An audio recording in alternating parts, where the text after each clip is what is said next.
कागलमधील श्री छत्रपती शाहू सहकारी साखर कारखान्याला सहकार क्षेत्रातील उल्लेखनीय कामगिरीबद्दल प्रतिष्ठित ग्रीन वर्ल्ड को प्राइड या राज्य पातळीवरील पुरस्कारानं सन्मानित करण्यात आले।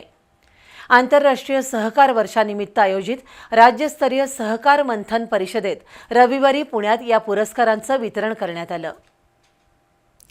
सहकार मंत्री नामदार बाबासाहेब पाटील, राज्य सहकारी बँकेचे प्रशासक विद्याधर अनास्कर, साखर आयुक्त डॉक्टर संजय कोलते आणि कॉस्मॉस बँकेचे अध्यक्ष ॲडव्होकेट प्रल्हाद कोकरे यांच्या हस्ते या कार्यक्रमाचं उद्घाटन झालं। राज्याचे सहकार आयुक्त दीपक तावरे, कॉस्मॉस बँकेचे मिलिंद काळे आणि ग्रीन वर्ल्डचे अध्यक्ष गौतम कोतवाल यांच्या हस्ते पुरस्कारांचं वितरण करण्यात आलं। शाहू साखर कारखान्याचे संचालक सचिन मगदूम, संजय नरके आणि कर्मचाऱ्यांनी हा पुरस्कार स्वीकारला।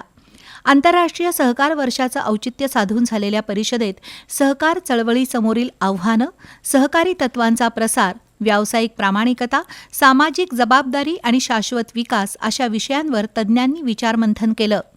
तर शाहू साखर कारखान्याला मिळालेल्या या मानाच्या पुरस्काराबद्दल कारखान्याच्या अध्यक्षा सुहासिनी देवी घाटगे आणि शाहू ग्रुपचे अध्यक्ष समरजित सिंह घाटगे यांनी सर्व ऊस उत्पादक शेतकरी आणि अधिकारी कर्मचाऱ्यांचं अभिनंदन केलं।